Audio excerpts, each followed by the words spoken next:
Welcome to the Sold as Seen podcast, episode 24. I'm Andy Cooper from RMS Motoring, and I'm with Gary Riley. Greetings. And Ross Annett. What's happening? Very welcome to the show. This year's one, whenever it is, we will be taking a lot of listener questions. We've been going through the thread on RMS, and you have some crackers for us. But in the meantime, new year, new show calendar, and lots of things happening. Dub Shed's coming, Straightliners, Ross. Mm-hmm. There's a whole host of dates there as well. Are you excited about it? I'm looking forward to it. That is, if I still have the Yaris. I know. You're not checking out now, Andy. Oh, I'm not checking it out. This 4-1 diff is running really well. Is it running really well? Running really, really well. It'll need to be a 6-1 if I do what I'm planning to do. Where I'm going with this is I'm probably looking at changing the Yaris, and that's down to, well, if the Lotus comes and I need something practical for family use when Mrs. goes back to work and I'm shuffling the wee one about. It seems like only yesterday we were in episode 1 or 2 and it was all the talk of that fucking Yaris coming next week. I know. And now you're getting rid of it. 24 episodes later and he's still talking about this fucking Yaris.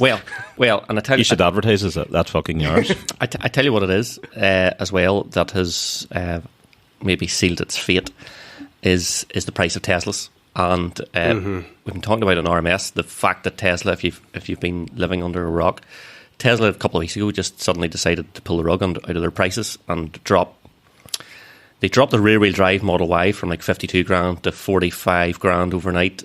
They took 4 grand off the Model 3. They just slashed their prices. EV dealers were up in arms because their stock just became, Twitter's not cheap, you know. No, exactly. But yeah, so you can, and then on the second-hand market, you can buy a Model 3 Performance for mid-30s, which is half price nearly. Crazy. Mental. Absolutely crazy. Mental. So I think that's a lot of value. I know a lot of people don't like them. They don't like the brand. Are you buying it because it's going to be cheaper to run?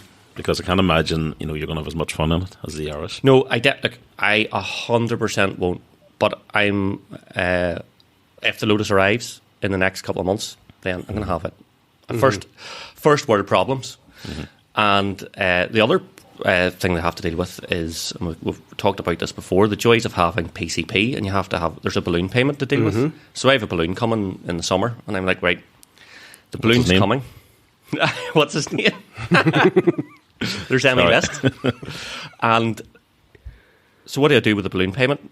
Do I take out some finance? And that's the other thing that we're all dealing with, and it's a big conversation topic in the forum at the moment, is where finance is, where people's mortgages are and all the rest. Like you walk into a main dealer at the moment, what are you getting quoted? 10% APR? 10% on used vehicles as well, isn't it? So I do know that, because I've just done the exact same thing with my own X5. I'm keeping it because there's too much collateral in it, and literally I couldn't find anything that was going to be as good as what I have anywhere similar to the price that I had been paying, never mind the newer prices. So I've done the same thing. I know that if I had went for a new one, there's talking about 6% APR, which on a new vehicle isn't too bad, but when I had 3 years paying like 1.1 or 1.2% APR, it's still a hell of a difference. So it is. Yeah. And then 10 or 12 on used vehicles. It's a better pill to swallow, isn't it? Yeah, it's big. When it starts to add, the interest rate starts adding hundreds of pounds a month, it gets a lot, and the Yaris spoiled 0%. Yeah. You know what I mean? So then I'm looking at it saying, well, and I have a wee one, which I have had on the back of the Yaris. It's fine, but it is an occasional affair. Three-door cars, no matter how much you try and convince yourself, getting kids in and out the back of it, it's not easy. So it's not the hardest thing in the world, but it's just, putting in the baby seats and clipping them in and freaking bending over the back seats when it's pissing down with rain outside. And if it was a 5-door car, you can literally just... Yeah. I think when they get a certain age, what they can get themselves in. Yeah. You can probably live with it then, but then they start getting too big for them as well.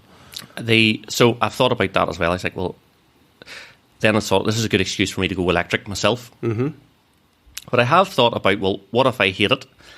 The plan B would be something like a 5-door i30N DCT or something like that. Mm-hmm. They are absolutely fantastic. I remember I did a video for RMS when I had one on test from Daly's, and I got back into the Yaris, and I was like, do you know what? I love the Yaris, but that i30 is really, really good. Like, I couldn't give them higher praise. They're first class. If you had one, you could be like Suter. These could be twins driving around. He has an i20. Oh, it has i20. Sorry, yeah. You know his. So which is the same sort of size as the Yaris, although it's maybe, is it 5-door? That's the problem with hot hatches, isn't it? That a lot of them are 5-door now. They just don't want to do the 3-door thing anymore. Never mind what Toyota did. But anyway, so I'm looking at it. Well, I'm saying, well, I've so much equity in the Yaris. What do I do? Well, these Model 3s are starting to get extremely good value. I'll borrow the difference, and the difference I will save in fuel and on paying off the Yaris. You know, I could have the Model 3 paid off in a couple of years. Mm-hmm. Yeah. And I can't imagine the Model 3 is going to lose much more money than they have already. Yeah. Well, it's hard to know, isn't it? Because you just don't know what Tesla's going to do. Who knows what's happening? We don't know what the market's going to do. It's mayhem out there. But Tesla have really kind of fucked it for a lot of other, not just their own owners. Yeah. But all the rest of the second-hand market is going, right, what do we do now?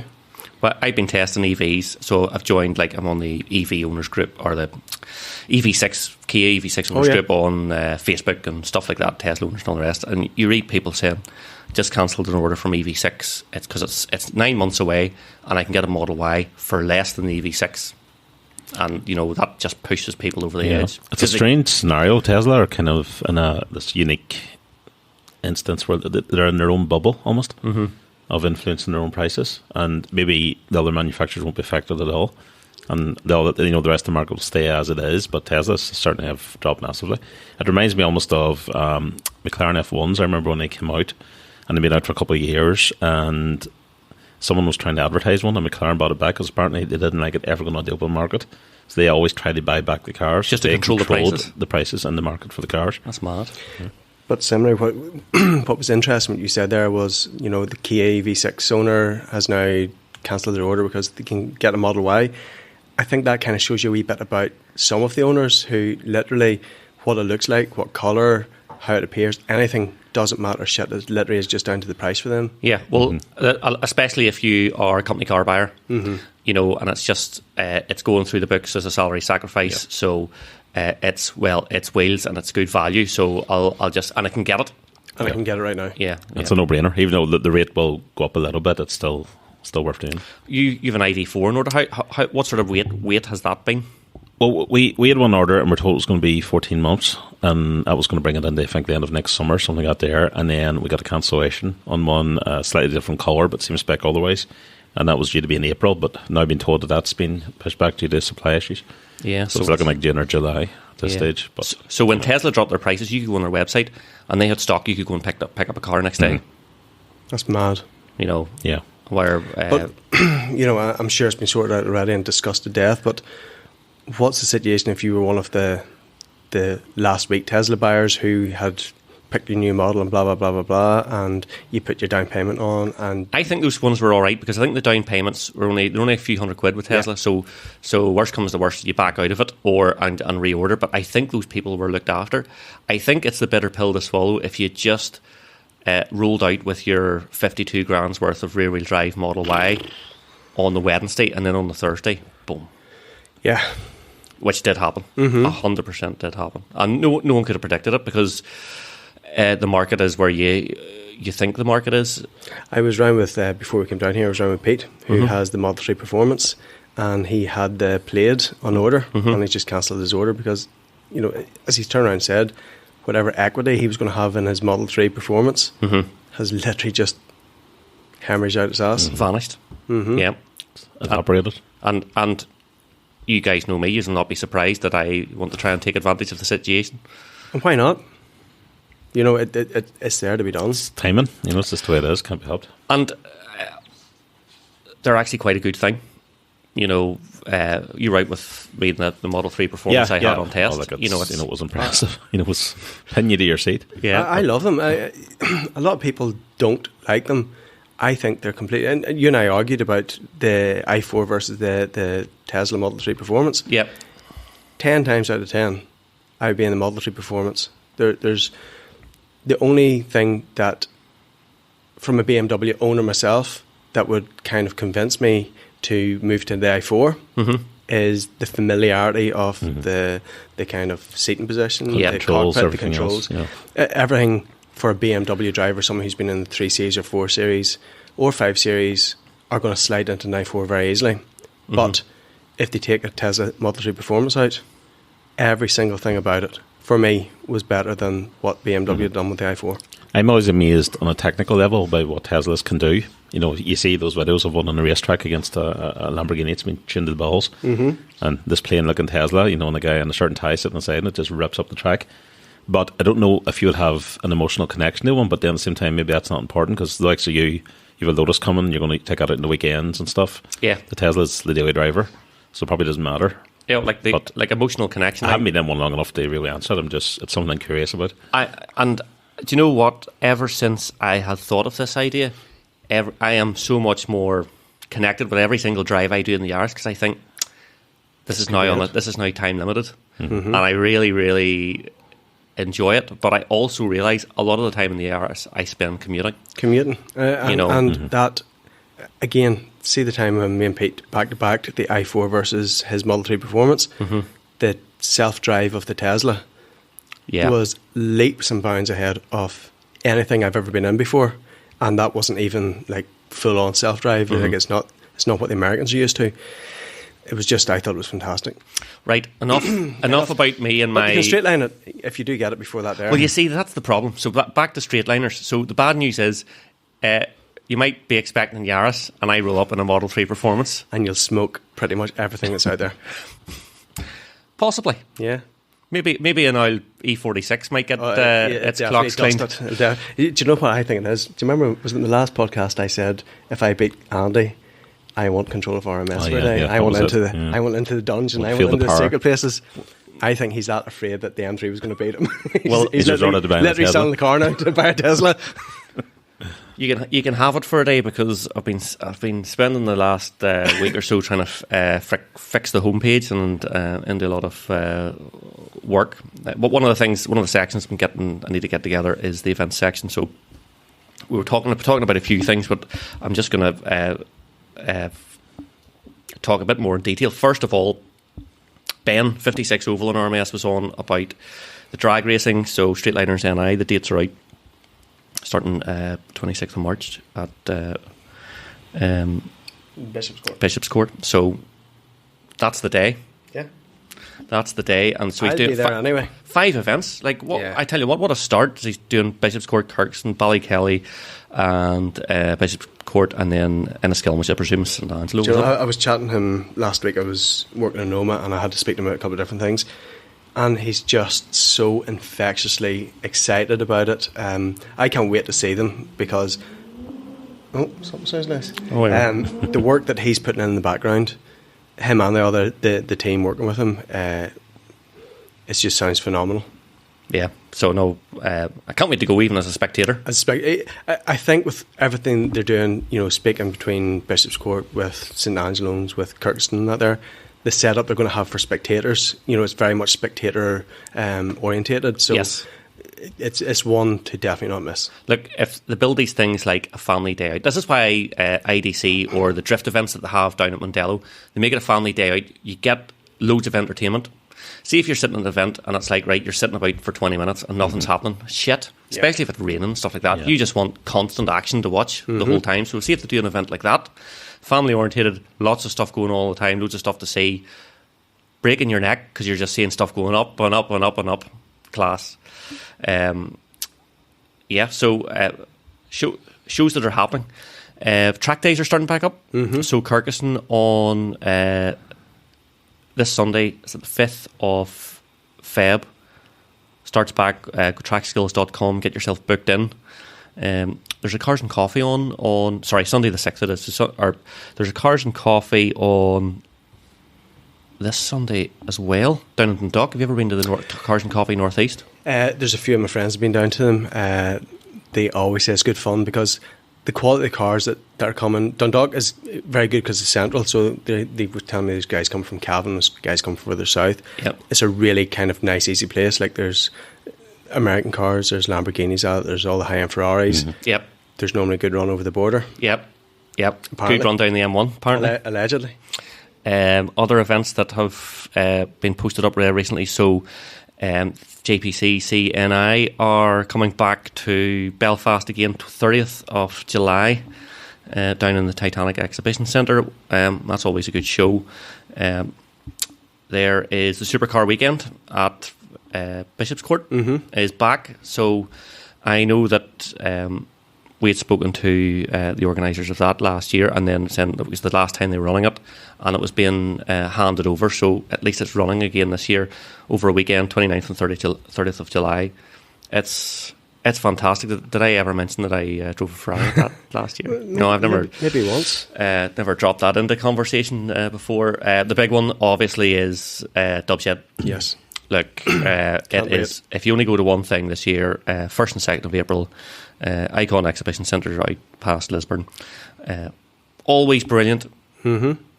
We set expectations high because it's class. So if you only go to one great thing, show. it is superb. Again, what the guys have done there, you've had them on the podcast before, but how they have grown that show to what it is now is just phenomenal. It's I'm displaying it again this year, and I can't wait because it's just always, it's one of those ones where it's familiar people, familiar faces, loads of new people at it, and like they've had cars coming over from England and Scotland and everything. It's just such a really good. Do you know what it is?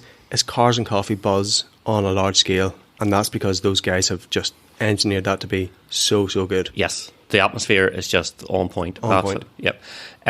Look, there's not to get too philosophical or misty-eyed here, but between COVID and me personally having a wee one and having such limited time, like either not getting to shows because of COVID, and now the chance of getting to a show is much more limited. Wait until the balloon comes along in February. Exactly. But no, just going to a show, drink it in. Don't take it for granted. All these shows, get out and support them because and enjoy yourself, and just pinch yourself and say, like, these things are great. And I remember, because I've been running RMS for 20 odd years, did get to a stage like back in the day, Gary, 20 years ago. You and I were like, we were at everything. And then every other weekend you're planning a road trip somewhere to some show or something that was brilliant. And I did get sick of them because I was going to the same things.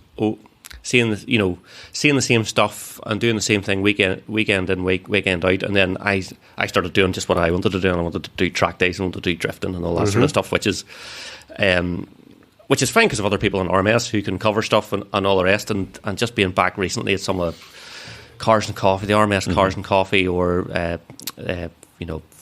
TSCC, or whoever's running a wee event, go nip down and say, this is great, and go down to the events that the GTI guys run. What's their event that they ran? The Eurotreffin show. Eurotreffin. It was class. It was fantastic. Yeah. And again, it's just what they do, and they do better than anybody else. Yep. It's just the atmosphere, the people, the cars.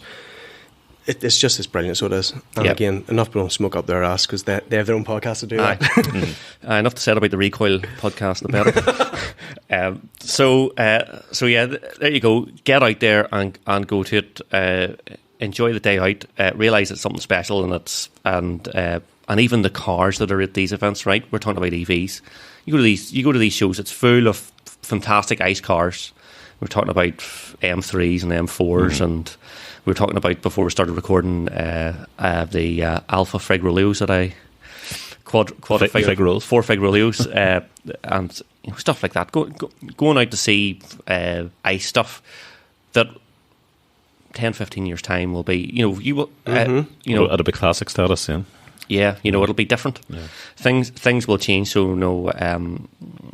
lap it up. Get off your asses and go and support these cars and coffees and the shows and the things that people are putting together to bring us all out to still enjoy what we've all grown up doing. 100%. other things I want to talk about, but this show we want to do listener questions. We're going to get there. We're 20 minutes in, but we will. we always do it in the last 5 minutes. No. Rush through them and run out of time. So. We're gonna make a concerted effort. We're doing this for the people this time. But a couple of other things that sort of were on my mind. AMG on RMS on the Late Break Show. Brilliant. What a show. Go and watch it. It's called. Is it Irish Car Barn or something like that? Is the title of the video. You can't miss it anyway because it's just full of Vauxhall and Opel content. It's absolutely brilliant. I wanted to get him on the podcast. Actually, it just didn't work out, but we will try that because I think lots of members in RMS had more questions. About some of those cars. Like, but Nova's on speed lines. Never mind the Mantas and all the rest. Yeah. Unreal. Absolutely. The stuff our boyhood dreams were made of. Yep. So go and watch that. Johnny also did another great video on the 22B replicas you can get as well. Yeah. So that's well worth a watch. I think Johnny had him.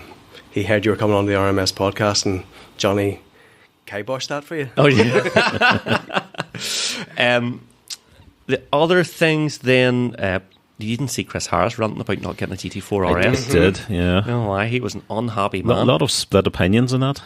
Really? First world problems versus, he should have been treated better. Well, all of this is first world problems. Yes, you can't deny that. But at the end of the day, whether you're buying, cheapest car on the market or going in and spending £1 million on something, there's an expectation. Yeah. Probably that you're going to go and be treated with a certain amount of respect. Yeah. And decency and so on.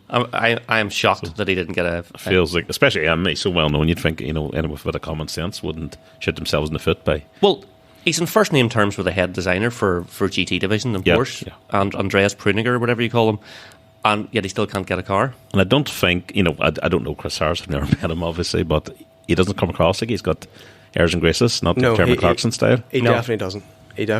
I feel sorry for the guy because, he's...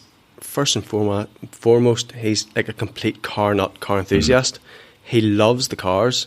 He speaks very highly of them, and he's not blowing smoke up their ass to get on like their wee special buyers list out there.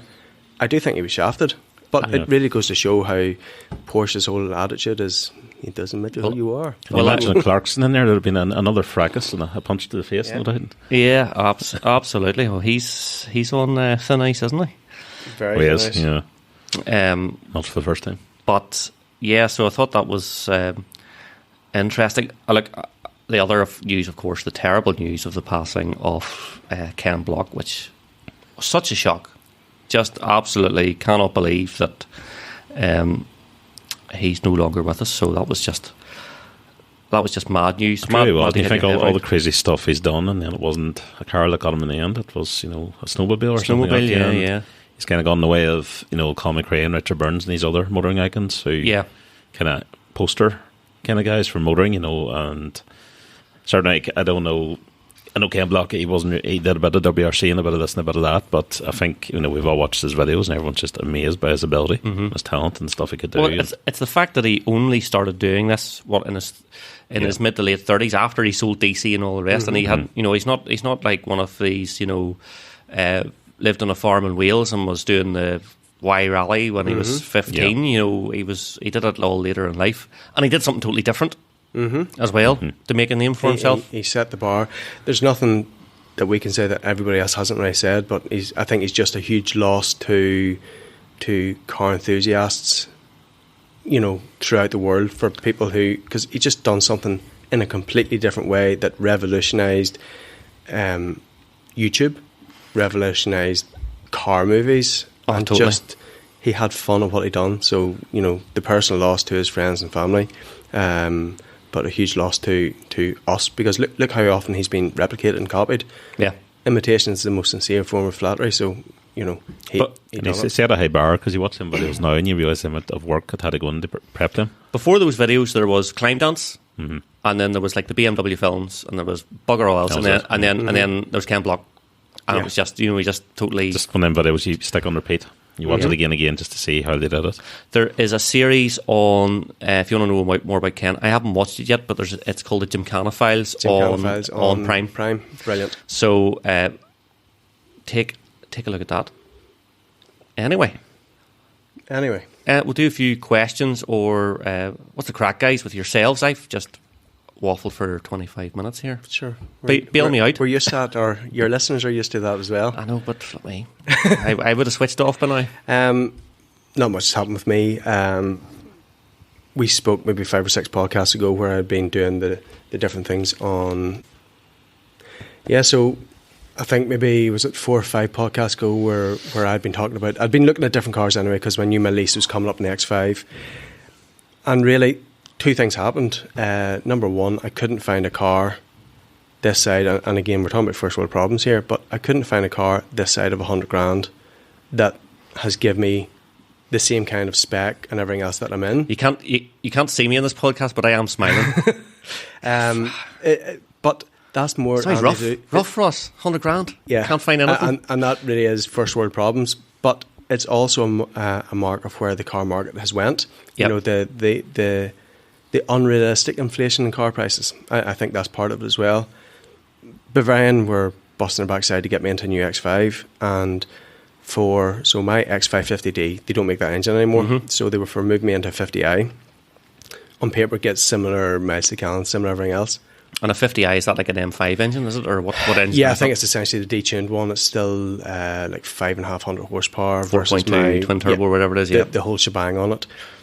But it was more expensive, less well-spec'd.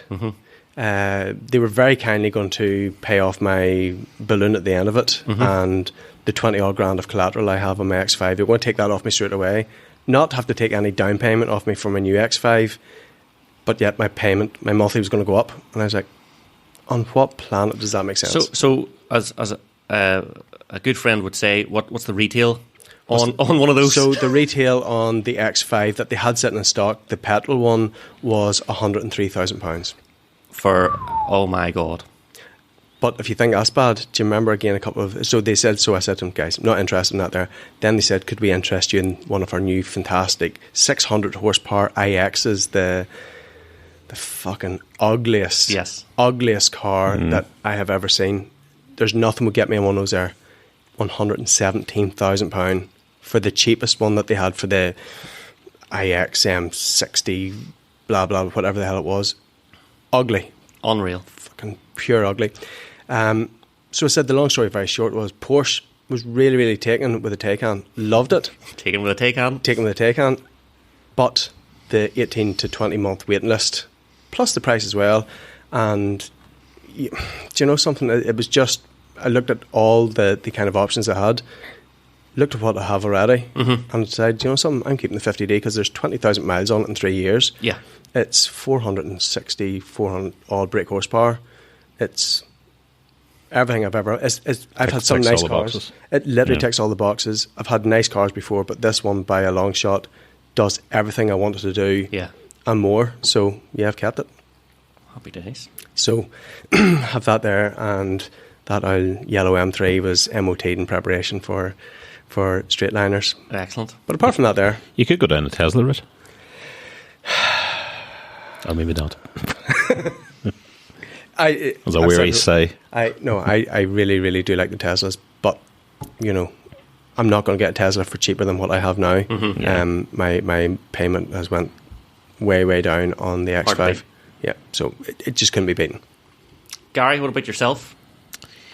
All quiet. I'm on the hunt, as you know. You're in shopping mode. Yeah, I like this. Something M. Yes. I was set on an M3 and F80. I also like an M2. I've only the one child, and he's able to get himself in and out now, but he's not big enough yet that he won't fit in the back, so I could live with a 2-door. Sell you a nice Yaris. And I keep looking at the M4s, even though I always thought I didn't like them as much as the M3, but then they're a bit lower price-wise. And if you see a nice colour in one, a nice spec, I sort of think, well...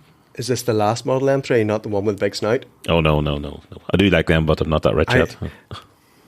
Big Pete, he keeps going on about it. He's gone on the forum. It's the one car he really misses. Do you remember his white M4 he had? It was, the wheels were slightly spaced out. It was a stage 2 map on it, maybe. It was an absolute animal of a car. It was just fantastic in every way. And he's tried to buy it back several times, and it's just the guy who has it now says no. It's Well, like Pablo has an M3. It's 550 horse or something like that. It is just unbelievable how it gets out of town. Yeah, it's unreal. My brother's an F80 M3 as well. Loves it. Yeah. There you go, Ross. For the benefit of those who can't actually see this as we're speaking, we found on British Car Auctions a pink Porsche Taycan. Yeah, and look at the number plate. It actually says RO. Looks like Ross. It almost looks RO21. Like it's a sign. That is a horrendously. It's like a salmon colour, pink. Yeah. That is absolutely grim. It's not even a nice Barbie shade of pink. But we've been making good use of your BCA login. Or the podcast nearly didn't get started. I was like, no, right, click into that filter, go into that filter. What'll that make? We'll buy that now. Don't like that colour. No, there's some horrendous colours, isn't there? It's like a winey colour. Anyway, so M3, M4 is something like that. Yeah, just don't know yet. I'll see what turns up. Yeah, but nice. One hunt. Watch this space. Watch the space. Yeah, I just want to get something. It's been a couple of years. So. Mm-hmm. And here, I meant to say, he's in Bloody Evo magazine again. What? Yes. Another watch. I'm nearly. I know. Well, I told you last time. I'm like one of these complainers that writes letters all the time. No watch. No, I didn't get the star prize this time. This time, I actually haven't got that far in the magazine, but I will. But I do know you're on it. It's like a running joke now. I'm just going to write every month just to see does it get in. Yeah. I tell you, I know he's after another one. It'd be like you'll see him popping up in the RMS. You know what watches thread with like these boys with a Ricky Lake. You'll have like 4 Stratton watches. If I keep writing enough letters, eventually they'll say, just give me an article to do. Or yeah. Next thing, you walk on the job. That would be fine by me. Do you see their deputy editor, Adam Tyler's left? Yeah, surprised at that. Wade McLaren. That's just some game. Secret role there. Good for him. He's not the first to do that. And Harry went to Jaguar Land Rover. That's right. As a specialist of some kind. Yeah. So highly. That's quite a career jump from a journalist. Yeah, even a motoring journalist could they actually go and work in a design sector or an engineering sector. But those guys are just such at the top of their game. Like obviously Chris Harris. I'm trying to think. Dickie Meaden, he races. And Jeffrey Bovington has done Top Gear USA. The very one. In it. And then there's Henry Catchpole. Yep. So Catchpole. His channel's brilliant. Catchpole is. I really like his videos. What do you call the channel he was on? It has closed down. Yeah. Because Catchpole's away to Haggerty. I watch his solo stuff now, but I can't remember the name of the one he was on before. I would tell you, but I'm half asleep because I'm sleep deprived. But he does absolutely fantastic videos. He's now on Haggerty. He's a very chilled guy, doesn't he? He doesn't, Chris Harris gets quite kind of into it. Mm-hmm. Henry Catchpole does too, but he rarely raises his voice. He just seems super chilled, even when he's doing 120 miles an hour. Carfaction, that was it. So Carfaction did absolutely fantastic films on YouTube, but he's on Haggerty now, which is hard to beat. It's great having stuff like that on YouTube. Yeah. Him, Johnny 100%. Smith, Harry, all that sort of stuff's funny. I started watching that. He popped up on RMS a couple times. Is that Matt Armstrong guy on YouTube where he's, picks up Lamborghinis and the crashed M5 and that there, and he's just restoring them, and guy's got balls of steel. I've seen this guy, yeah. He's been doing a lot of expensive stuff recently, hasn't he? And in fairness, like he took a Porsche 718 that was accident damaged, and he fixed it up. Was this one he did yellow? Yeah. Took it to Porsche, and he basically said, "Yeah, look, we couldn't have done much better ourselves." Unreal. Mm-hmm. So he's good at what he's doing, but there's so many good things on YouTube at the minute, and you can waste days, nights, evenings. But the real, the competition's good because it's pushing them all to do, higher quality videos, 4K videos, the sound edit and everything's amazing in them. It's movie quality almost now. Yeah, although I think the problem with the likes of Carfaction was the cost to produce a video versus what they were getting out of it. Yeah, it just wasn't washing its face. It's so time consuming. Like I enjoyed doing it for the crack. I was given a car, I'll film it. Mm-hmm. I just haven't had the time because I know that you need to get a car for a weekend. You need to be in the car. If you have it for 3, 4, 5 days, you need to be out in it. Yeah, 4, 5, 6 hours of good driving on all different roads to even start to get an idea of what the car's like. Mm-hmm. And I'm nothing like these guys who proper reviewers who are out. Then out of those 6 hours, you may pull out an hour of good footage or less. Yeah, exactly. And cut down into a video 15 minutes long or something like that there, you know, when Plus, it takes plus less. you need a corner man to do your corner shots when Exactly. you come sideways. Not if you're in a Tesla. No, I know. Well, if we'll you see. get the rear wheel drive one at £5,000 off list. We'll see. Yeah. And else, Gary, I think you have... Yeah, just a couple of notes here, mate. I was clicking on something the other day about the Nissan GTR. Something popped in my head about the R36, which has never actually appeared yet. And I see that they've released another one. Is it at concept stage or Nissan actually? No, this is released now. We're not going to get it anywhere in this part of the world. It's in Japan and America only because the GTR is basically dead over here now due to all the regulations and emissions and things like that there. But still has a bit of a life left in it in the Far East and USA. So this is their latest variant. It's still basically the R35, although it's substantially different now than when it first came out 16 years ago.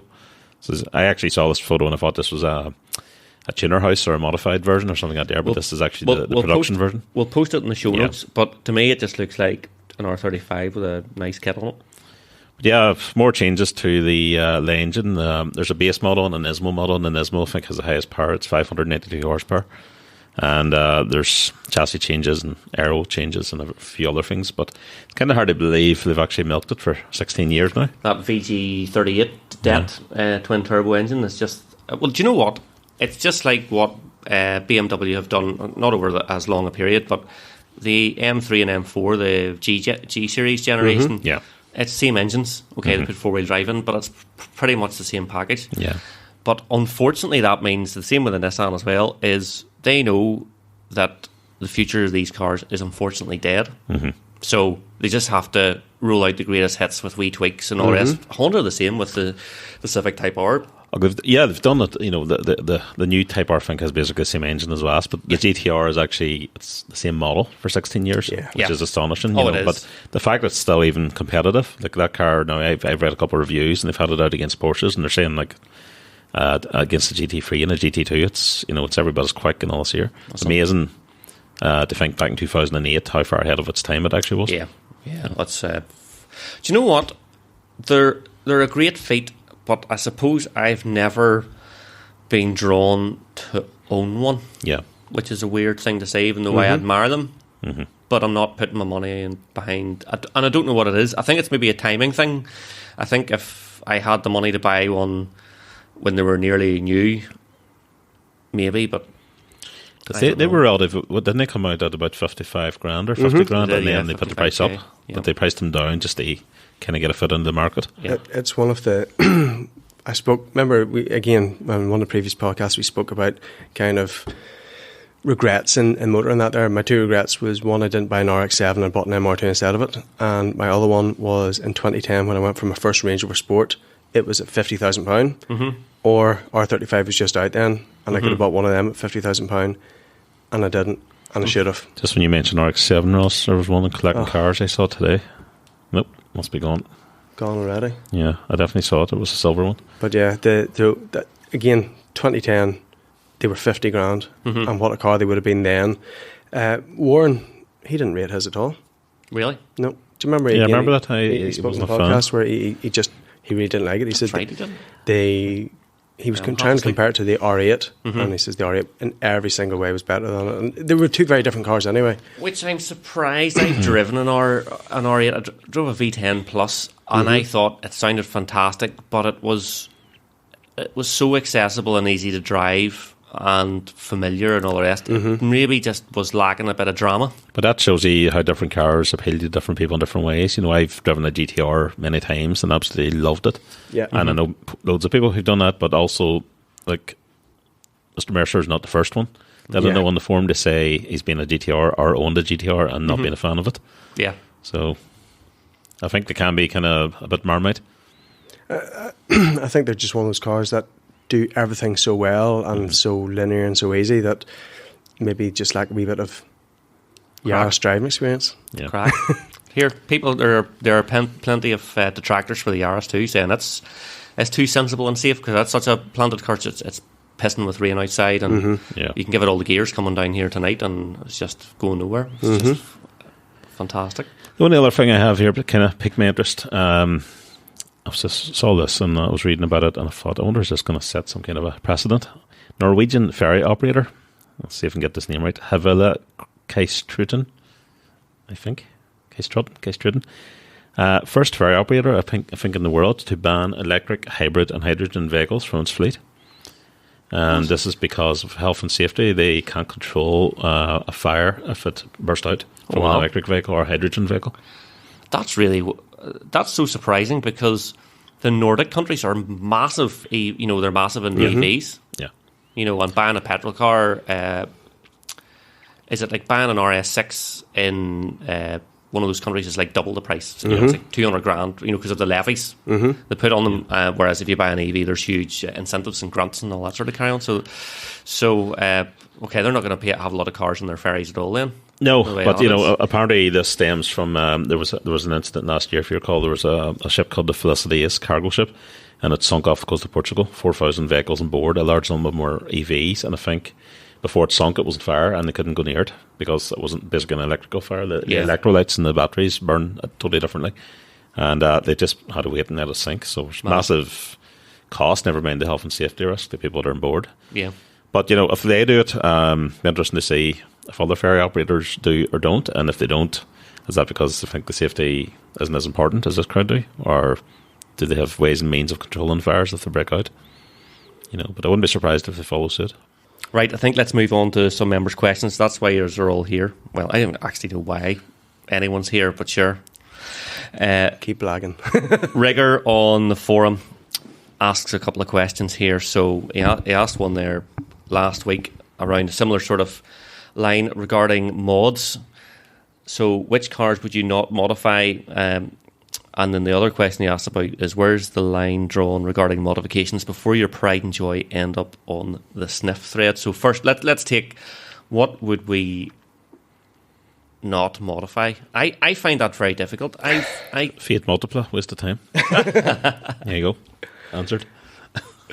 I'm kind of, I know what you mean, Andy, because modifying can be so many different things to different people. Yep. So there's nothing that I wouldn't not modify. So my van, I've stuck an LED light bar on it. It's got tinted windows.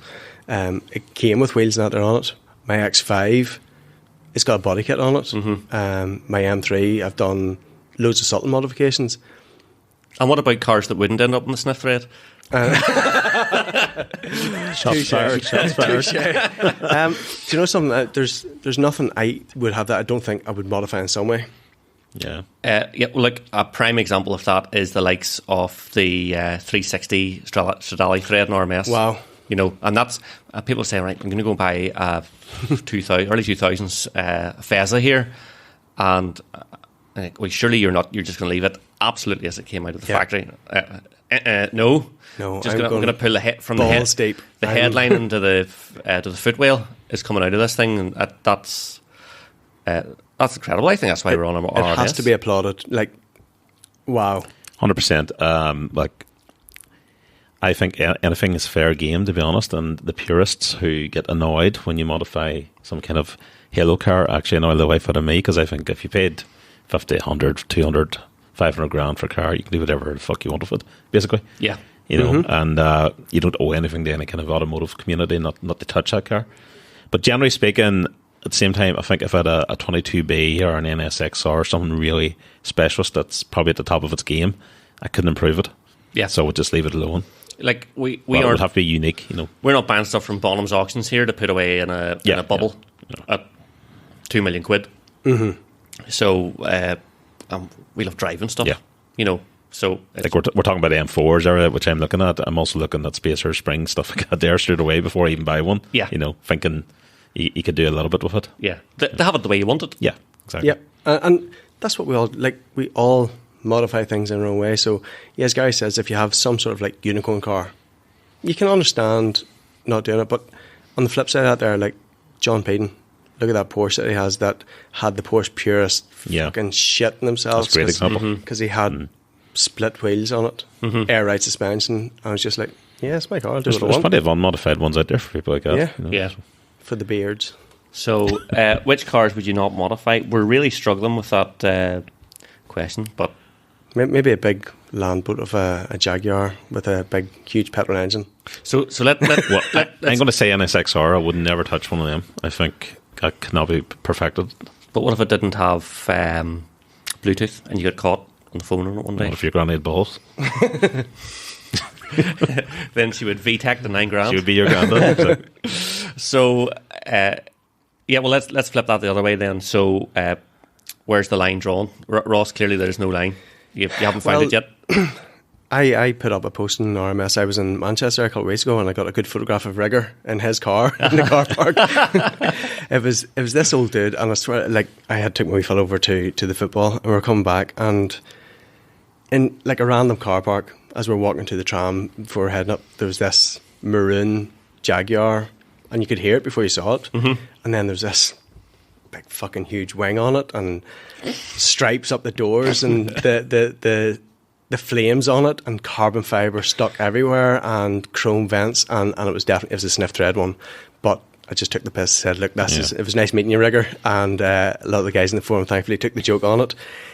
But that was definitely where but again, this old dude, he was probably, I'm going to say late 60s in the 70s, but he'd done his car. I mean, he was telling me all about it. It was the 5-litre V8, even though it wasn't really, it was the 3-litre V6, because he just knew the design of it. But he had V8 badges all over it. So did you not say I have a fake soundpipe as well? Yeah. I said, you want to hear my van? Where's the other two? Where's the other two cylinders in the boot? But this was just some old dude who was definitely deserving the sniff thread. Mm-hmm. But he loved it, and he just said he's been to car shows, and he goes and does this, that, and the other. As long as he's happy. And he was happy, but yeah, that was when you start putting too much stick-on shit onto it. Like, he crashed into Halfords. This is like, did you see the picture I posted of the Tesla Model 3 that was up for sale recently? It had the SpaceX, it had all the red badges and the SpaceX. So last year, I don't know if it was when I was over buying the GT4 or... No, it wouldn't have been. It could have been a couple of years ago. I saw that car in the services in England and took the picture and put it in the sniff thread. And then, of course, I was looking at Teslas recently and saw it for sale. So that's why it reappeared. So it was white Model 3 Performance with weird-looking, like, smaller wheels, red centre caps, red SpaceX badges, just awful, terrible-looking thing. I think the line keeps moving. That's part of the issue, because the car market is, the modification community itself, the car community, changes and evolves. Very different thing now to what it was 20 years ago. Mm-hmm. Plus, we as owners change and evolve and get older, and our tastes change. Plus, you're influenced by films and everything else. Mm-hmm. So, like, I look back now and I look at photos of black Civic VTI I had 22 years ago with Lexus lights in the back. Mm-hmm. I'm just going to call it my Stevie Wonder face. Okay, it was awful. But things change. I think I would just describe the line as good taste. Yeah, at the time, contemporary good taste. If it looks halfway decent, OEM Plus is what it's called, isn't it? Sometimes that we extra just bit, wee tweaks. Yeah. What was good taste then isn't now, and probably won't be in another 20 years. But again, that's what we were all doing back then. And 20 years ago, if you had Lexus lights on any car that wasn't a Lexus, you were fucking the man. You were the man. Mm-hmm. Didn't get me any extra sniffs. That's all I'm going to say. Need a 360 Stradale for that. Absolutely. What was Rigger asking? What fragrance do you have in your car, Tom Ford, or some sort of fezza? Eau de Fart? No, I use this stuff in my car from a really, really good local company called Anakim Automotive. Spray stuff? Yeah, spray stuff. It's fantastic. Really cheap, long lasting. No colours or dyes, so you can put it safe enough fabric. See, the first thing that's going to happen when you get into my Model 3, I'll have the full farts on. So fart noises on. Best thing ever. We're old school Magic Tree guys. Fragrance? No, I don't do fragrance at all. I might use a bit of some sort of flavoured spray from a local spray supplier. Might be sitting across the desk from me, which is quite nice. But generally, no. Who wants 15 Magic Trees or those bloody perfume things people stick on their vents? Horrendous. You get into the car and it's like a flipping Glade plug-in. Taffy down your throat. Awful. And I think people just put in those cars. It's like Febreze. It's there to hide something, like the smell of a dead body. So And okay, what's up next, Gary? Any other questions there? Todd has asked, tell us some of the craziest stories on how people got themselves banned from the forum. I'll start that one if you don't mind. Go on, As you recall, I was an admin back in the day, and probably quite heavy-handed at times, because I used to want to ban people, and you'd say, no, give them an hour week, be okay. But I banned people for many different reasons, but usually because they did something wrong. But one guy did actually. Sometimes because they didn't. more often than not. One person, I'm not just saying this, I honestly can't remember his username. He was only in the forum for about a year and he disappeared. But after I banned him, he emailed me at the RMS address and told me he was going to stab me. And I said that would be difficult over a 56k modem. And I didn't hear anything else, so I assume he changed his mind. Never saw him at a car show or anything. Yeah, I'm not prepared for that. You're squirming. It's not that you're not prepared. You're squirming. Do you know what? I would legal stuff flying around his head right now. I'd need to go back through the archives. In fairness, generally people in RMS are pretty decent now, and things have calmed down a lot. Who's your man? He was always getting banned from Lisburn. Pac-Man. One leg. Pac-Man. Yeah. Pac-Man. He was banned every other week and then came back, and everyone kind of loved him and hated him. When you've someone who lovable rogue. Went to a car show and went to another website's banner, put his Impreza on the banner, and then did a full $7,000 launch. You could not respect him for it. That's not where I was going with that. I was like, trouble, absolute trouble. So that's I've just had do you know some of the people have issues, and then if they feel like they're being slighted or that they're they don't realise that we have a whole set of rules to run the forum by. If we didn't have that, well, there would be no forum, to be honest. It would be. Do you know? So I know I slag things off here and that there, but we all, myself, absolutely. Oh, you've had your warnings in your time. I've had more moderator points than probably most people on the forum. Yeah.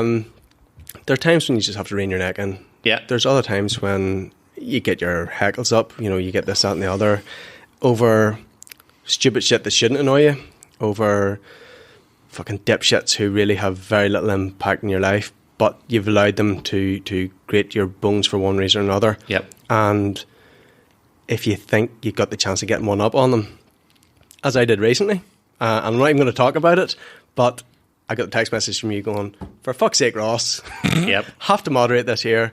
Yep. And you got nailed for it? And I got nailed for it, and rightly so, but then I don't park at disabled spots, so... Hope they were wooden nails? Wooden nails, yeah. So... But there's rules and there's reasons, and I think we all understand that you guys will allow us to push to a kind of tolerable envelope, but you just have a job to do. And the thing is, if you do get banned, it's only the internet. It's only a forum. Take it in the chin, go away for a week, come back, say sorry, get on with it. Yeah. And do you know what? Sometimes... don't stab anyone. The forum isn't for everyone. And I would nearly rather they leave of their own accord, and go on to other forums, Facebook groups, whatever else that might suit them better. Because some people just can't deal with... have a very particular attitude or very particular view on things. RMS used to get really unfairly labelled as being clicky. And I honestly, I have been on most of the forums again. It was an opposing forum that basically coined that, and then it stuck, I don't think it was clicky at all. I agree 100%. I don't think there was anything clicky. And even nowadays, I still find it so open, the fact that we've got new members coming on pretty regularly. Mm-hmm. And, when somebody posts a question, there's so many people there to help it. So many people are there to help everybody. Look at Blackie's thread on that freaking mini that he's been building up. Like, he had people from RMS, some who he's never met before, were still offering their time and their help and their workshops and their tools and everything to help him put a mini back together. So I think that really is like kind of the crux about what keeps us in RMS, what keeps it together. There's a huge amount of goodwill on the site, and like it's just incredible. I look at things like I'm blown away by the mental health thread, and the positive things that people have said about, and like that's, I've had no input into that apart from hosting the place where that conversation took place, and I could never imagine things like that come out of RMS after all these 82 years. pages or something now. It's amazing. In fairness, it's one of those things that, as an outsider looking in and dipping in sometimes as well, it genuinely is. It's mind blowing what people do to help each other. Yeah. So that doesn't answer the question at all, but that doesn't matter because it eats up a few minutes in the podcast. That's it. And RMS is such a wonderful, friendly place. We don't ban people apart from the nasty spammers. Next up, we've got Big Raddy, C-Rad. First world problem here, but for the first time in years, I've only got one car. The mighty 520D Daily, perfect for what I need. What generation of 520D does he have? It's the E60 shape one, so Okay. it is. Perfect what I need, really. The issue is now I'm considering buying something daft for the weekend again, but wanting to hold off until next year, as some prices are still a bit crazy for some car types. I know exactly what he needs to go out and buy for his 520D. A timing chain kit. Yeah. What's that? Is an N47 in the E60. Watch that spot. So You see, Raddy's came from a few kind of really interesting cars as well, and he had that big Lexus, and you know they used to slag him about it because he had the tartan rug in the back shelf and all, but there was still a 5-litre V8 in it that sounded fantastic and went fantastic. He's had some nice cars, so he knows the difference between a nice car and that. You know, Yeah. I think if he's asking about, You need to read this next paragraph, Yeah. please. So, if you had to pick something for the weekend, is that one there? Yep. Yeah, if you had to pick something for the weekend, would it be classic or something a bit further up the years? Import something or the likes. Some cool stuff starting to come out of Thailand with mad running gear. Oh, fucking bet there is, Raddy. I was going to say, I've seen a few lady boys coming out there with Not mad scary running gear. prices. Do you know something, man? I don't know. Like, what budget are we talking about here? Yeah. So for and All joking aside, like, what's coming out of Thailand? I thought Japan was where Yeah. it's all at. Was Thailand not all the, all the rickshaws and well, Yeah. I think the problem Weird stuff. with Japan is that the prices have skyrocketed. Especially, there's so much tasty stuff now hitting the 25-year rule. Like R34s are now on the cusp of the 25-year rule for stuff going to the States, which Yeah. means everything is just prices are just pushes six everything figures. else up? Yeah. So I presume are Thailand right-hand drive? Are they? I can only assume they must be. It's Google. Because something like that now, that you could see stuff coming out of other countries that you wouldn't necessarily Thai's think drive of. on the left-hand side of the road, so yeah, they must be right-hand drive. All I would say is, Yeah. as somebody like Raddy who's had a couple of nice cars, what the frig are you waiting for, man? Just, if you see something you like, go buy it. And if you don't like it, get rid of it again.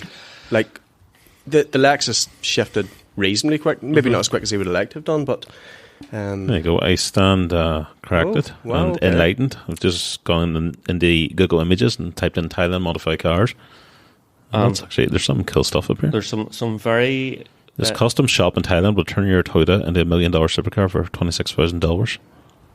was Top Gear episode Thailand recently doing there was someone out with was Freddie Flint off him with That's some right, drifter with the- or Paddy, or I can't remember. It was the trucks and that there, and the racing trucks, and it was all the... Yeah, that's actually quite. What's that, like a Honda Jazz or something? Out there? Yeah, I Is think that it is. There's one there of it too. Yeah. Well, Honda Jazzes are available here also. Yeah. But is it a good time to buy? Take my advice with a pinch of salt, because I thought when COVID hit, the car market would fall on its arse, and it went absolutely The complete into orbit. opposite way. But I think things have slowed down a lot in the market. So does that mean that prices are going to come under pressure? I don't know. The only thing that's holding things together is the lack of new cars, and that's starting to change because stuff's starting to get delivered again. That doesn't really answer your question. Do you know what? So, Would it buy be an a classic M3. or YOLO? something further up the Yeah. years? I think it depends if you're going to... Do you want to spend the time tinkering? If it's a classic, you're probably going to have to do a bit of work and upkeep. Yeah. He had Or do you want toyed with something the you just idea. jump into? Yeah, he had toyed with the idea of an E92 M3, and I think he just needs to go and buy it. Oh, yeah. Yeah. And enjoy it. Without a doubt. I think the prices, and Gary, you maybe know Just better. get the rod actuators done. Yeah. The prices have slipped on the. They're starting to slide back. E92s are weird, yeah. They like when I had mine, they were down to, you could buy a good one for 16, 17 grand, and then they've come back up and they're starting to slip back a little bit again, but they're still sitting like nice ones, maybe 20 to mid 20s. They've held well. Yeah, but you're also in the M4 money there too, aren't you? That's the thing. You know, M4s have dipped more than E92s recently. So but I suppose you've a BMW daily. I don't know if you'd want another BMW. Mm-hmm. I would go for something different. So like you say, like an import. I would get an S2000. Yep. I think that'd be a great weekend car if you've something like, you know, never losing money. Diesel as a daily. Yep. Reliable too. We had an S2000. My wife drove one for three and a half years. Loved it. But I think that their prices are crept up through the roof. And I don't know if spending nearly 20 grand on the S2000, is there something else but again, better for that you're not money? Losing money on the S2000. No. That's true. I'm going to push on to the next question because, Gary, see if you put up anything more in BCA. We just got S2000s up on the auction site. We'll not get this finished. As we all inevitably get older, how do we think it will change our relationship with cars?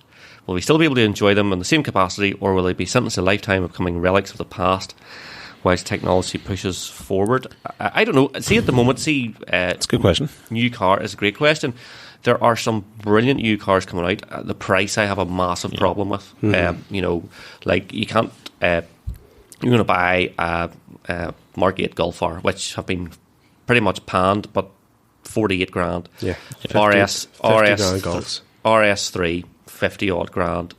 You know, there's even the likes of the i30N, which is brilliant, but it's probably 34 grand or something like that. There was the new Civic Type R that we talked about a couple of podcasts ago. For it. Yeah, 48 grand. 50 grand for it. I nearly fell off when I was chatting to Honda down the road from here. And it's mad. And do you want to stay on the list? And I was like, no, I don't have that. No. I thought it was going to be something similar to what the old car was. Yeah, which was reasonable. Yeah, which would have been a million miles away from the Yaris. And I thought that, but so it's trying to get something like. I still think you could buy something nice. What about a Golf 7.5 or what about the older shape Civics, Gary? The 2016 to 2020 shape. What sort of money are they? The FK. FDs or FD. I get mixed up with the codes on them now. The turbo cars. They were kind of. They weren't as well received as the last one. They're probably a brilliant driver's car. They just don't look. Yeah, I think. I haven't been in one. My brother has, and he thought they were really, really stiff at the rear. You know, kind of uncomfortable in certain roads. I don't know what they've dipped down to. Like, I think I've seen a few kind of in the mid-teens or slightly above that. You know, so they're probably affordable. They're basically the same engine that was in the successor and the newest one. So there's a lot of tunability there if you want to do that. And I suppose maybe the question is about what will we think of cars? I think we will look at them with rose-tinted glasses. I think if you have a Mark II Golf GTI in the garage, or an Integra Type R, or EP3 Civic Type R, or something like that, you will be hardwired into your teens and 20s every time you get into that car. But you will hate it for like commuting and that sort of stuff. But for weekend blast, going to Cars and Coffee, all the rest, you'll be like, this is just Beezer. I have loved every minute of hopping into a hot hatch every day, and I've missed it for years and years and years. And I'm like, yeah, that's class. It just sort of switches back on straight away, and it makes you feel like an idiot again. Another question then, from Raddy, the last one, is all the questions. Do you see yourselves buying a classic car to maintain or tinker with, or prefer a modern classic? I have no plans to do either. You guys? I Gav 525 at the forum. He was around with me today, and he's an engineer. He's one of those kind of just spanner happy guys, and he's got a lovely garage, he's got his ramp, he's got everything else he needs, and he says he is absolutely fucking fed up of footering and tinkering, and he says he has a Saxo there, and he says it's easy because like a 10 mil will get you through 99% of it. He says, but see, as for the rest of the tinkering that there, he just couldn't be bothered with it anymore. And I'm kind of the same. I've never been spanner happy. You know, I'd love to have been. It's one of my kind of regrets that I'm not as kind of competent under an engine as a lot of other RMSers that there are. So something for tinkering with, it's not for me. I've got an M3 there that I know how to do the basics on, and I live in the garage when it's not like being driven. So for me, I'm not one of those there kind of spanner monkeys who will take and strip things down and build them back together again. We're the three of us. I don't know what do you think, Gary? We're not the right audience for this question. Probably not. Like I've had cars. I've done a lot of tinkering. I grew up in a garage environment, so it doesn't faze me to do a bit of mechanic work on them. But I think at this stage in my life, I certainly wouldn't want a classic. By classic, I'm not even sure what he's referring to there. Like, to me, a classic would be a 260Z or something. I'm not going back to 50s and 40s. Not that old. For me, definitely, if I had the money at the time, the garage for it, it would be a modern classic, but probably like an M3 Evo or something like that there, if ever the money to afford one. I think it's a question of free time. And that's something that I have very limited. You're going to learn supply. You've got less and less free time. Yeah. And that's actually, time really is the key essential part in this here. Like, I have 3 kids and I've hardly got the time to friggin', I don't even know what day it is sometimes because you've got activities with them, you've got this, that and the other. You know, there's always something going on between work and everything else. And the thought about when you get home in the evenings, even if you had free time, to go out and start footing around at some leaky, smelly thing with But eventually your kids will be off to uni or something, you know, or moved out, and you'll have time in your hands then. I'm going to mention someone here who didn't reply to WhatsApp that I sent him earlier week in a fantastic deal for a wee black Suzuki Swift Sport, and he didn't even reply. He maybe went and bought it and never said. But that is, of course, Coog, who has a couple of kids and has about 25 flipping snotters, always in tip-top condition. I don't know where the man finds the time. Do you know how he does it? His thread is eye-opening. The stuff he gets, the chance he gets to work on it. So, look, it can be done. You make time for these things too. Has to be done. But he's a spanner monkey. He's like he loves it. Pablo. So many other ones in the forum. Although Pablo has went the other way. He has been someone who has tinkered from loads of tinkering to not tinkering anymore. Just went and bought his M3. Yeah, done. It just does what he wants it to do. Done. So it's all about time. If you have the time, go for it. And a really gnarly project car. If you don't have the time, be prepared to have something sitting on axle stands for most of its life. As a lot of projects often end up just staying like that. AC asks, what's the most expensive car part you've bought and underplayed the cost with your wife, other half? Oh my God. Nothing. This could be dangerous. That's just don't ask questions like that. We're not going to answer that question truthfully in the podcast, just in the off chance someone listens to it. To the answer. Well, we could say we have a friend who once did this and that. It's not even. I'm going to rephrase that question. What's the most expensive car part you bought and underplayed the cost to yourself? Because there's bits and pieces I know I bought all the time. I go, did I fucking really spend £500 on a carbon intake in a car? Am I mental? Yeah. You know, when you actually think about what you spent sometimes, and you play the maths in your own head, and my maths always work out, but sometimes you even question yourself. So, do you know something? There's just too many silly bits and pieces I bought that it's hard to, like, spending $2,000 on a 4.1 diff. Did I really need it? Not really, but you did it. But I did it. It's gold-plated, was it? Well, I can actually answer this one because I think the statute of limitations would say I'm pretty safe now. Back when we were saving to get married, I had my S2000, and I'm pretty sure I may have miscalculated the import costs for a Mugen roof hardtop. Oh, that's right. From America. That roof was class, though. Yeah, and it worked out a bit more expensive than ever. When I did my man maps at the start. But I still got it. I had bought the Exige V6, and like that was it was a massive purchase for me. And eyebrows were raised, but it was absolutely fine. And then I landed home with an IS200, and she absolutely blew up. It was just, good. I was right at the threshold, and the 500 or 600 quid that the I Lotus spent, could sell itself. What was the problem? Well, I sold both sold themselves. And, but your wife, I mean. Yeah, well, it was just the line. Obviously, I had just right up to the edge. An IS200 is going to be a hard pass for anybody. Yeah.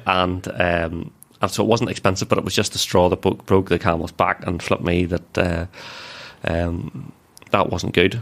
So, although the good thing was the IS200, I didn't get on with it anyway. So, Next question. Go ahead. What car do you wish you'd bought but ended up missing out due to name any reason?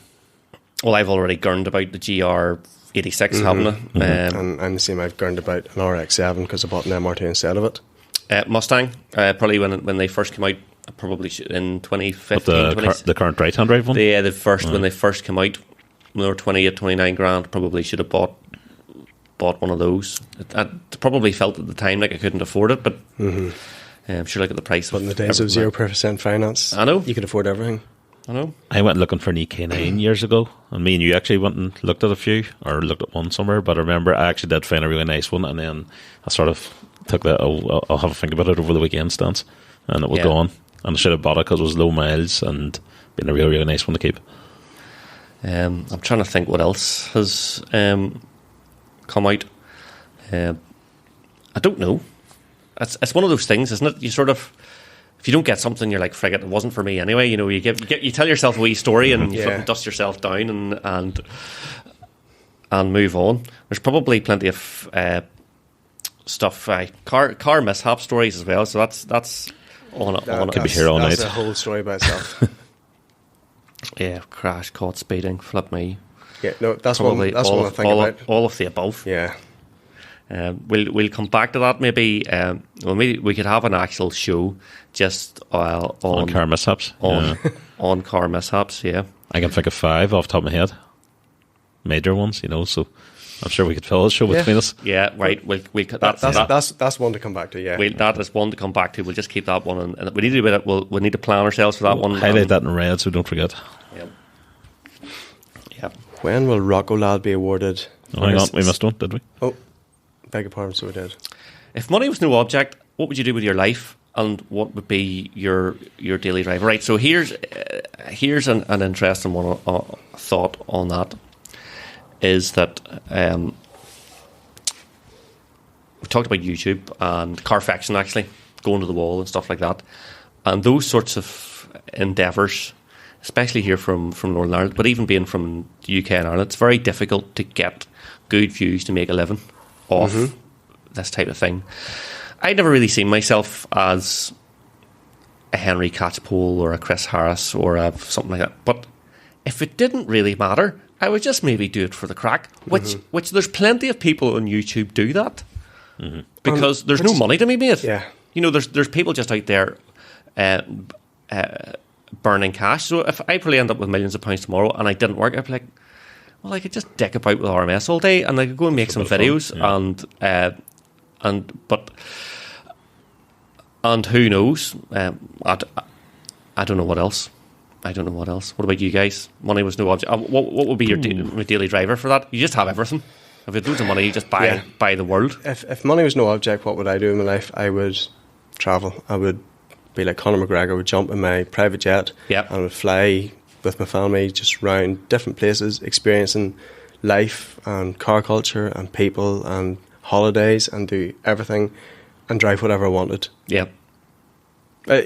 Really, what was my daily driver? I don't know. It would be something big and loud and completely obnoxious and brightly coloured, and people would see me before they hear me. Do you know one thing I would do as well? I'm just thinking I'd do a bit of motorsport because I would have less fear. Yeah. I remember when I was competing in the drifting and I loved it, but I was always on the verge of not giving 10/10ths because I was worried about if I wreck the car, I can't afford this, you know, it'll put me out of the season, blah, blah, blah, you know, all that sort of stuff. Whereas if you have the money behind you, you know, your attitude to risk totally changes. I think if money is no object, that gives you the freedom to do what you want to do. So I could just write letters to Evo all day. I just start up your own magazine. I could do that. Max Power, bring it back to life. Gas power. Gas power. I'm not a big traveling man, but I think I would probably like to go to America and drive cross country and hire a motorbike and do all that kind of stuff. And I would just like to write articles, I think, on cars and stuff like that there all the time. Well, I think you should do that anyway, and we could stick them on our mess. But it's just get time when you have a job. Like and when you're saying write articles, are we talking about like Lady Charity Lover? No. Motoring articles. Motoring articles, yes. Daily driver, current model M5 CS. Ooh. Nice choice. Nice, very definitive. Faster version of what me and you went in last year. Yeah, it was good crack. Brilliant. We were out at the NEC. We went out on was it 10 or 20 quid or something? You get to run out and pick pile of stuff. Pablo went out in a McLaren. we went with the cheapest thing. It was like a tenner for an M5. It's like, away we go. That'll do us. Do you right? I wasn't disappointed. No, it's great crack. Brilliant. Man was flat. So he was. Rocco wants to know, when will he be rewarded for his 78,000 likes with a swizzle stick? I'm going to say when hell freezes over. When his payments are up in the Tesla. Which is when hell freezes over. Big Pete asks, what cars do you wish you'd bought and enjoyed, but now feel time has passed and you don't feel like you could anymore? That's a really good question, because I often think of it's usually Hondas, various high rev and Type R's, and I feel too old now for them, but I wish I'd tried them. Yeah. The K9 stuff, I still feel like that's the one that got away. I always wanted one of those, but I feel now it looks stupid down an EK9 driving around. Yeah, I know what you mean. Yeah. You're like, Half the skill at 9,000 RPM, and you're bordering in 50 years old almost. Is it the sort of thing you keep it in the garage and you go and look at it and go, it's not really me? Yeah. And then Pete gives an example. For example, I wish I bought a Glanza, but yeah, I totally like a Glanza's a prime example. Of that. Have you ever owned the same car more than once, and did it live up to its memory when you bought it back? I don't think I've ever. Does it mean the same car, the same model, or the actual car? You ever bought anything back that you've sold? I've had multiple Type R Integras, but never had the same one over and over. Yeah, same. So I've had a pile of S14s and a couple of R33s and stuff. But I've seen people in the forum, not just RMS, other forums saying, I had this car and I sold it and I wished I hadn't, and I went and found it and I bought it back, and I always found it was a bit weird that someone else has had it. So it's like an ex-girlfriend coming back to you or something. Yeah. It's got a kind of it's tinged in or tinted. Yeah. Well, my old R33 Skyline popped up last year at some stage. It's knocking about again, and it's still Bayside Blue. Still Bayside Blue. Wow. Very strange seeing it out and about. No, I've never owned the same car, even the same model car, more than once. Yeah, and like say if I sell this Yaris, I don't know. Well, actually, that might be a telling. Maybe I'll change my spots and go, you know what, I'll buy one of those back. But I think I'll be like, I enjoyed that for 2 years. I'm done with it, Some other questions, and I think the next question is for another episode. Stories from the good old days of cruises and shows. We'll get some characters from we'll back do that in the day. with the Bishops one. That's one. Like, I'm being serious here on this here. Local banger, D-list celebrity, Rocco.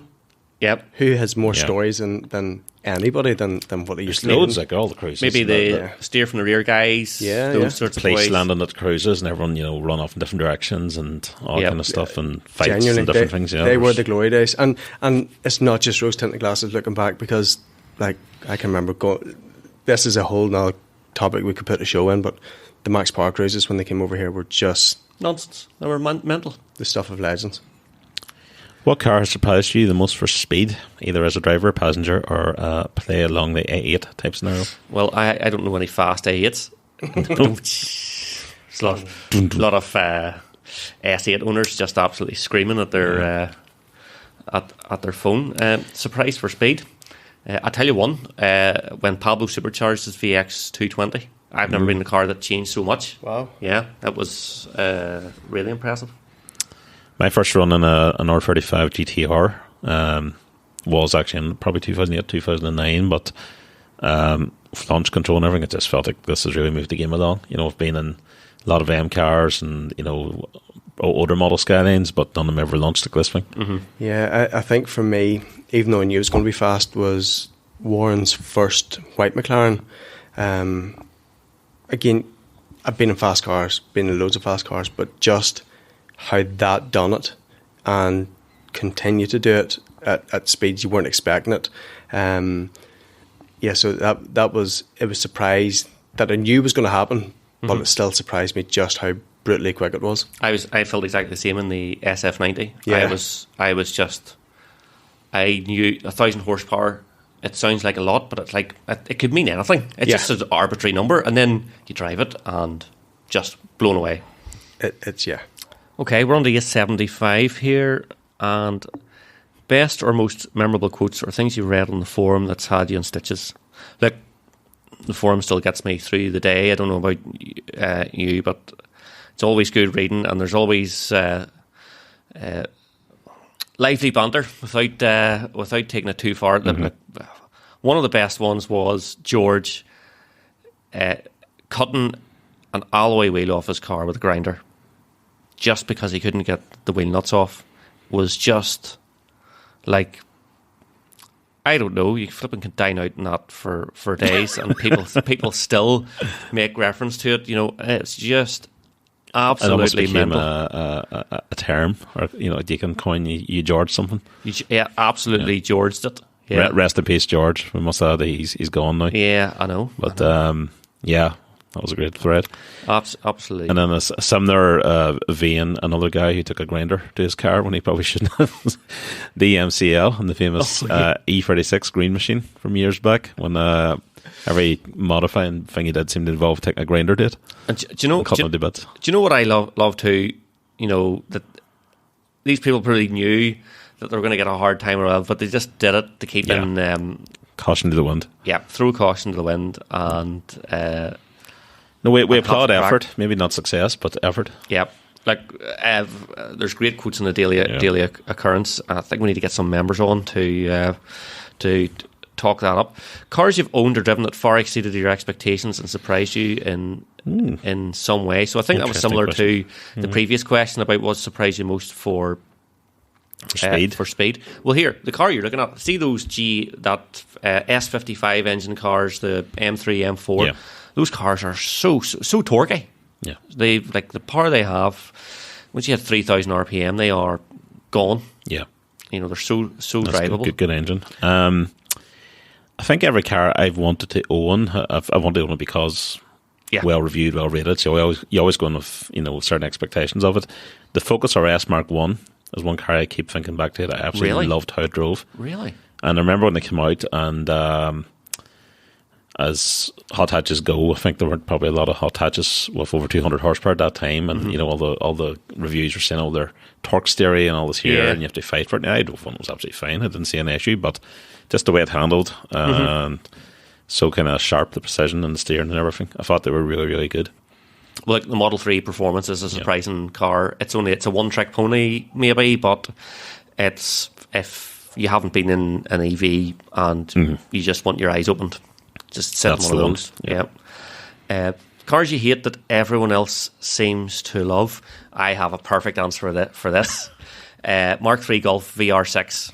Loads of people love them, and they are shite. Yeah, they're not the fastest thing, but I've been in one with a pipe on it and an intake, and they sound amazing. Look, I think you can make them a good car. Yeah, but as a standard car, they stink. They are much heavier than the outgoing Mark II. They weren't as well built. They drove like they were on old bed springs. Oh, the VAG, but boys will be pulling their hair out of this. In fact, we have a new member in RMS who's just joined. He has a VR6. Was it maybe a Corrado? Was it, with the supercharged one? Corrado's a different car, in fairness. I can't remember if it was a Corrado or a Golf he had, but no, Mark III Golf in general, hate. In particular, the VR6, I just hate. Lots of people love them, but that's just me. At risk of offending you here, I'm going to name a car you've owned. Oh, go for it. IS200. Seems to be a lot of love for them. I just have never got it. I didn't like mine either. That was crap. That's okay then. Good. No. So you've driven one, yeah? We're on the same page. No, I've been in one, but not as a driver. But they are so disappointing. I have no desire to drive one, to be honest, either. The there's a Yamaha engine one, isn't there? It's faster. Yeah, the Beams engine one is the maybe four-cylinder. It's the one to get. The Altezza is probably the one to go with the Toyota car, but the that 2 litre flat six, it only revs to about 6,000 RPM. It only makes about 150 horse. And every time you go on the country, like, there's loads modified and for sale, and I just go, who's buying all these? An A86 Toyota Corolla is 10 times the car that an IS200 is, and again. Yeah, so there's a joint hate for IS200. Although I think maybe that's because you more for what they represent, and I'm more maybe yeah. And I have less issue with what they represent, and more issue with that it was just it's probably one of those things. It's all you can get that's cheap and has a diff, and that's not even the case anymore. You know what I mean? But we always know someone with a welder. You've had some lovely 325i Sports E30s, and they're you see, maybe I'm basing my opinions off that because there was kind of a small contingent of cars in that price bracket that did that kind of thing. Back in the day, they were one of the things, and the IS200's kind of fallen into that slot now. But I don't look at it with anywhere near the same kind of enthusiasm as I would have an E30. I wish I'd held on to an E30. Yeah. I had a black one and what's the greys? There was Dolphin Grey. There was Alpine white. Yeah, and that's right, you had an Alpine one, white one. I had three of them: a black one, a grey one, and a white one. Yeah, they're cracker cars. Class. How much is my unused RMS sticker worth from the closed forum shop? £2.47. Yeah. There you go. Today's rates. Captain Starlet, best car air freshener. I think we've had that already. No, the last one was about the scent, the fragrance. This one's very specific, and I'm going to say Magic Tree, Black Ice, bang, done. Next. Deal done. I just don't do the air fresheners at all. It's just to flip and hide the smell of smelly bollocks. You're happy with your own scent? Absolutely. Alpine F30. If Range Rovers have such bad reputation, why did I count 9 of them on the road within a 15 minute period? That's because interesting. They were all heading back to dealers. on the roadside was that rather than on the road. And I would ask a good sir, how often do you see 9 cars of the same model heading back to dealers for repairs on the same day? So there you go. Like they have a justifiably bad reputation for sure. They do, but they're also immensely popular, and they're well finished and well kitted out. There's more to them than just the reliability, I guess. And that's why people are buying them. Since I have a wee bab, and we spend a lot of time in the family car, which is an Audi Q3. Yeah, and I immediately now lost after a Range Rover. And I've been looking at Range Rover Sport, an L494, something like that, and said, look at the space that has and the comfort, those command chairs that they have, air suspension. The engines, although explode, when they don't explode, they are very frugal, sound fantastic, loads of power, especially the 4.4 V8 or something like that. And a 5-litre supercharged one, something else. That's a really good engine. Yeah, they've used that in loads of different things. And I think they look fantastic. I think as a family mover, they're definitely they're a statement, And they're not the only car to have a bad reputation for reliability, but I think it's because probably the cost of them that they tend to go top of the list when people try and think of manufacturers with a bad rep. Yeah, well, when your 3-litre TD V6 is known for launching a crankshaft, it's mad.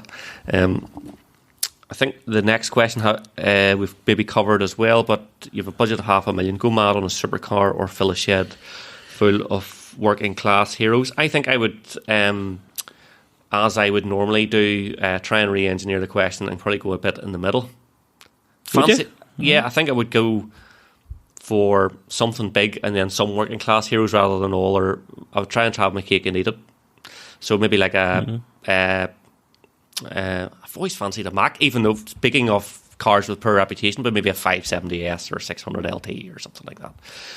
And you could still have your GSI Cavaliers and whatever else you wanted. Yeah. I would fill the shed. Don't put all your eggs in one basket. Just try and get loads of different things and try them all, I think. But the good thing about cars is you do that, keep them 5 years, flog them, do something else then. Well, absolutely. I think that's if you had that, I think you could make that money work for you. Oh yeah, definitely. You could get a lot of enjoyment out of that. Just fantasy money. Fantastic questions. I think we've covered. We've covered most of it. We'll come back to the ones about the mishaps and the crazy stories from the good old days, because I think we could easily do 30, 40 minutes just on that. Absolutely. So we'll tie that into the next episode. Look, thanks for listening. Thanks to Gary and Ross and everyone listening. Don't forget to like and subscribe to the show. We're everywhere at RMS Motoring. And remember, there's no warranty. This was sold as seen.